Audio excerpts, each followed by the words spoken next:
It's early in the morning, and young Linda Brown, a third-grade elementary student in the town of Topeka, Kansas, is getting ready for school. Linda and her sister will soon leave the house to begin their journey, but they won't be going to the elementary school located just 7 blocks away from their house.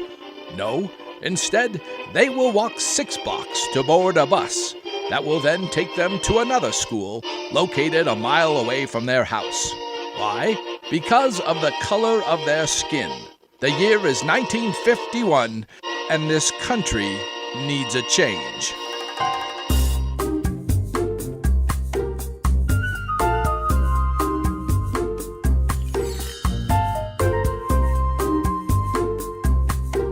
It was a confusing time. Young African-American students were being denied the opportunity to attend school with their Caucasian neighbors and friends. They could play ball in the streets together and live in the same neighborhoods, but when they attended public schools, they were separated. Sounds like backwards thinking to me. Oh, hello, Stryker. Hello, Professor McGee. I was just telling the students about a time when people were questioning what equal protection of the laws as guaranteed by the 14th Amendment really meant. Doesn't sound to me like it could be equal when kids were not allowed to attend a certain school because of their race. Exactly the point. But for some reason, it took many years and a long journey for our legal system to figure that out.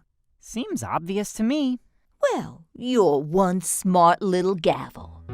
It was happening everywhere. African-American students were being denied admission to all-white schools, especially in the states where segregation was mandated. The case, Oliver Brown versus Board of Education of Topeka, Shawnee County, Kansas, was named after Reverend Oliver Brown from Topeka, Kansas. Oliver Brown was an assistant pastor, a welder in the shops of the Santa Fe Railroad, and father of 9-year-old Linda Brown. Brown was also one of 13 parents to be recruited by his childhood friend, Charles S. Scott, a civil rights lawyer. Brown and others were asked to attempt to enroll their children in their closest all-white neighborhood school. Reverend Brown did this in the fall of 1951, taking his daughter by the hand and walking with her into Sumner Elementary School. Linda was asked to sit in the waiting area with the secretary as her father spoke with a principal in his inner office. Voices were raised. Then her father returned to take young Linda by her hand and walk home. Linda was denied admission and was told to return to Monroe School, the all-black segregated school where she had previously attended. That poor little girl. What a shame.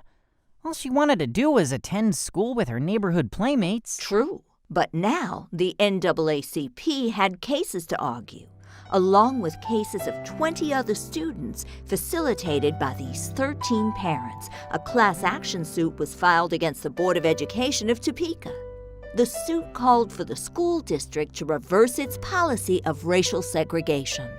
The federal district court ruled in favor of the Board of Education, stating that separate but equal was fair, following the Supreme Court's decision in Plessy v. Ferguson from 1896. The district court panel did agree that segregation in public education does have a detrimental effect on African American children. However, they also concluded that the Topeka schools were pretty equal when it came to buildings, teachers, and curriculum, and so, ultimately, relief was denied. But don't worry, we're not done yet. In fact, we're just getting started. All right. It took 3 long years, but eventually 5 similar cases from Kansas, South Carolina, Virginia, and Delaware were consolidated into one case, and Brown versus Board of Education of Topeka was headed to the Supreme Court. And Chief Justice Warren declared that even if physical factors of segregated schools are equal, separating children from others based on race causes feelings of inferiority, which may be permanent.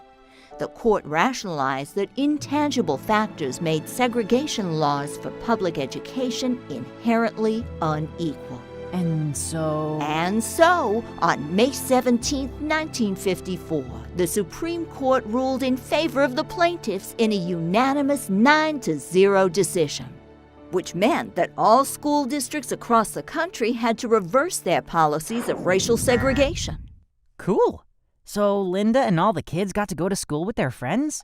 Yes, and well, no.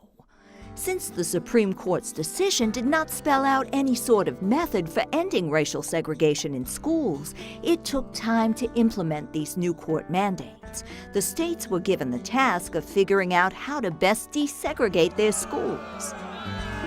Some did better than others, and it took a while.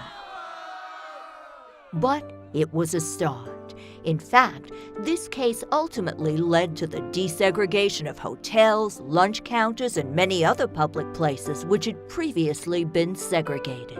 It was a time of change for African American students, which led to much change in America, a country which desperately needed to update some of its policies, ensuring the freedoms and civil rights of each of its citizens. The case also opened doors to better foreign relations for the U.S., which was being ridiculed at the time by other countries for its discriminatory practices. And the Plessy versus Ferguson decision was overturned.